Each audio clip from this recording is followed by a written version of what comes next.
Hello friends, எல்லாரும் எப்படி இருக்கீங்க? எல்லாரும் நல்லா இருக்குன்னு கடவுளை பிரார்த்தனை பண்ணிக்கிறேன். இன்னைக்கு கும்மிடிப்பூண்டி மார்க்கெட்டுக்கு அங்கே வந்திருக்கோம். அங்கேருந்து ஊர் உள்ளே போனோம். எங்கள் அப்பாவுடைய குலதெய்வமான ஓம் ஸ்ரீ பொக்காளி அம்மன் சன்னதிக்கு நம்ம போகிறோம்.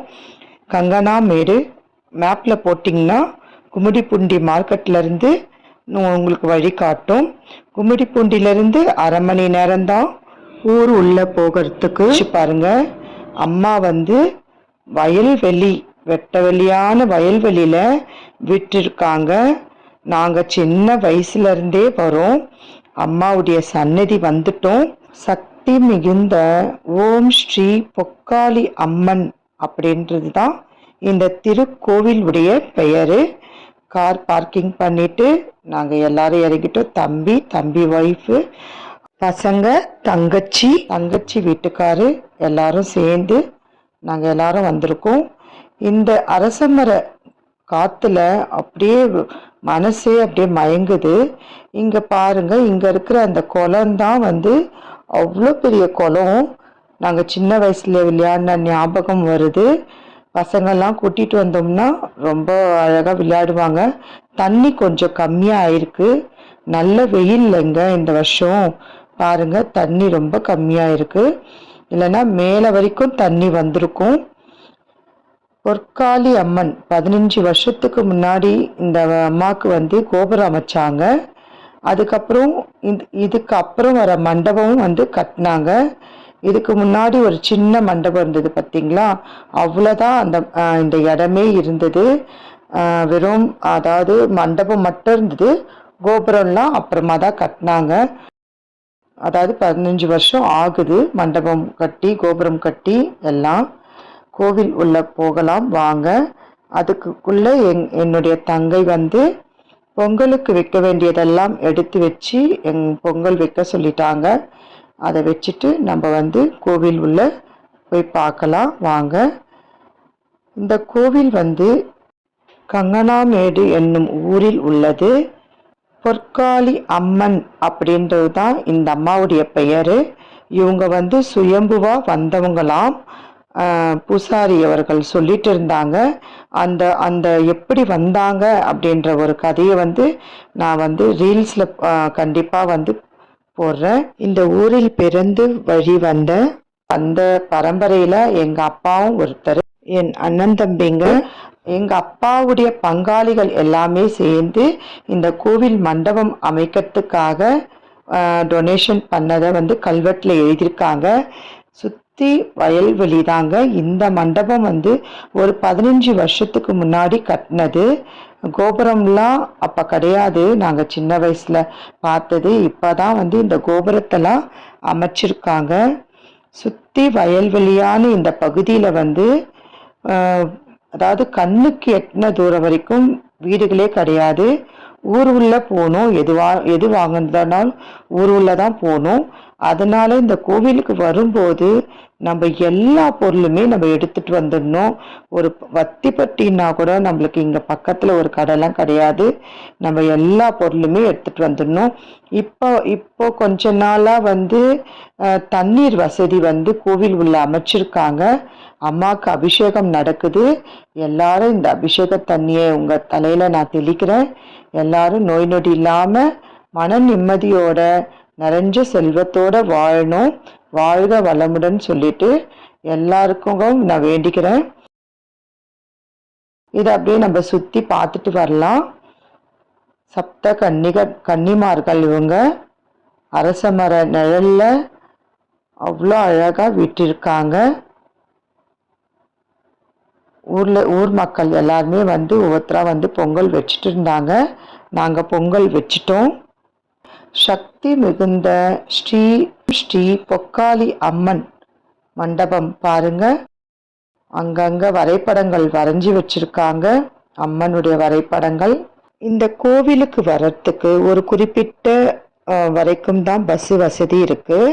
அங்கிருந்து நம்ம கோவில் உள்ள வரணும்னா பஸ் வசதி கிடையாது. நம்ம சொந்த வண்டியில தான் வரணும். இந்த அம்மா சுயம்புவா வந்ததா, அந்த காலத்துல சுயம்புவா வந்தாங்களாம். ஒரு கை அளவு தான் இந்த அம்மாவுடைய சிலை இருக்கும். எல்லாம் அபிஷேகத்துக்கு தேவையானதெல்லாம் எடுத்து கொடுத்துட்டு இப்போ அர்ச்சனைக்கு எல்லாமே ரெடி பண்ணிட்டு இருக்காங்க. இப்போ பால் அபிஷேகம் நடந்துட்டு இருக்கு. எல்லாரும் உங்களுடைய வேண்டுதலை அந்த அம்மா கிட்ட வைங்க. கடைசியா ஸ்வர்ணாபிஷேகம் நடந்து தீபாதரணை நடந்து இப்போ அலங்காரத்துக்காக தர போட்டுட்டாங்க. நான் திரும்பவும் வெளியில வந்து கோவிலை ஒரு சுத்திட்டு வந்திருக்கேன். அதுக்குள்ள என்னுடைய தங்கை வீட்டுக்காரும் என்னுடைய தம்பி பையனும் நிஷாந்த், அருமையான பையன், ரொம்ப பொறுப்பாக எல்லா வேலையும் பார்ப்பார். அவர் தம்பி பையன் எல்லாமே ரெடி பண்ணி அத்தைக்காக ரெடி பண்ணி வச்சிட்டாரு. ரொம்ப சக்தி வாய்ந்த இந்த கோவில் சொல்ல வார்த்தைகளே கிடையாதுங்க. ஒவ்வொருத்தரும் அனுபவபூர்வமாக அதை உணர்ந்தாதான் நம்ம அது தெரியும். அம்மனுக்கு பொங்கல் வச்சதை ஐயர் 3 தட்டில் படையல் போட சொன்னார். அதனால தங்கை எடுத்துன்னு வந்து கொடுத்துட்டு இருக்காங்க. தம்பி மனைவி எல்லாமே ரெடி பண்ணி வச்சுட்டு இருந்தாங்க. படையெல்லாம் எப்பவுமே ரெடி பண்ணி எடுத்துட்டு வந்துடுவாங்க. விளக்கெல்லாம் போட்டு எல்லாத்துலேயுமே எங்கள் வீட்டு பொண்ணுங்களை விளக்கேற்ற சொல்லியிருக்காங்க. தம்பி மனைவி நாங்கள் ஒவ்வொருத்தராக விளக்கேற்றிருக்கோம்.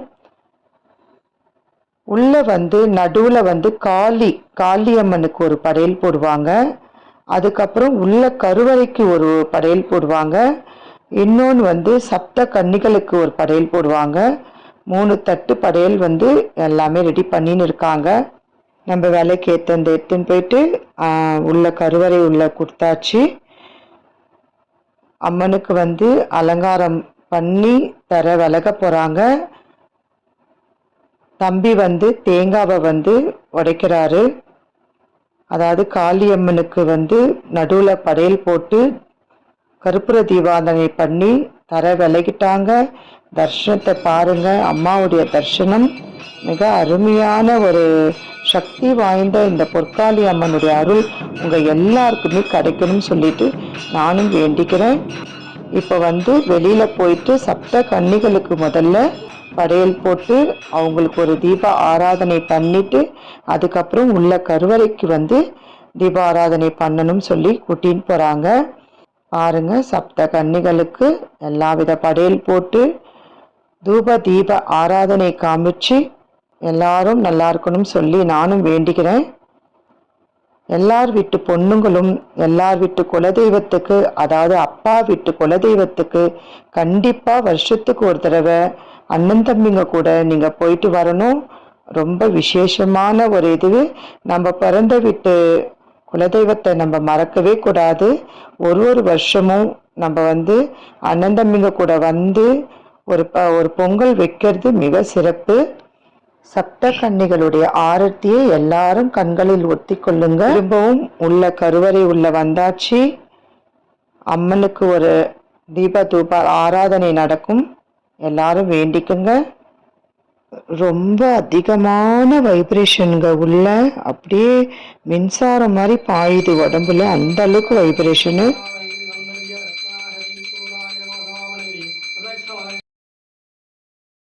அவ்வளோ சக்தி வாய்ந்த இந்த அம்மனை பற்றி சொல்ல வார்த்தைகளே கிடையாது.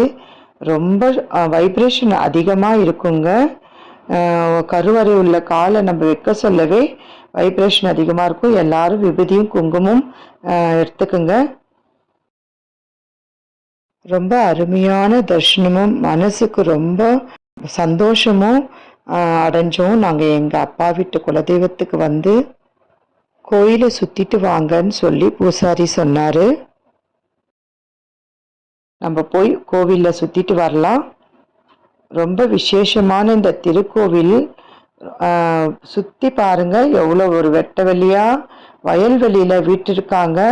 எப்பவுமே அதாவது சுற்று வட்டாரத்தில் எந்த விதமான வீடுகள் இல்லாத இடத்துல ஒரு கோவில் அமைஞ்சிருக்குன்னா அது ரொம்ப அதி அற்புதமான ஒரு சக்தியுடைய தெய்வமாக இருப்பாங்க. ஏன்னா எந்த விதமான ஒரு தீட்டு தடங்கள் எதுவும் இல்லாத இந்த இடத்துல சுத்திட்டு வரலாம். கண்டிப்பா வருஷா வருஷம் என்னுடைய தம்பி வந்து இவங்க கூட்டிட்டு வந்துருவாங்க. வீட்டு பொண்ணுங்களை வந்து கண்டிப்பா கூட்டிட்டு வருவாங்க. நாங்களும் வந்து வருஷ வருஷம் ஒரு பொங்கல் கண்டிப்பா வச்சுட்டு போவோம். எப்பவுமே வந்து நம்ம பிறந்த வீட்டு தெய்வம் வந்து நம்ம கல்யாணம் ஆகும்போது புகுந்த வீட்டு தெய்வத்துக்கிட்ட வந்து சொல்லி ஒப்படைப்பாங்களாம். என்னுடைய என்னுடைய வீட்டு பொண்ணு இனிமேல் உங்க வீட்டு பொண்ணா வந்திருக்கிறாங்க. இனிமேல் நீயும் இந்த வீட்டு பொண்ணுக்கு துணையா இருக்கணும் அப்படின்னு சொல்லிட்டு, அதனாலதான் கல்யாண மேடையில வந்து உங்களுக்கு வந்து ஐயர் வந்து சொல்வார் பாருங்க.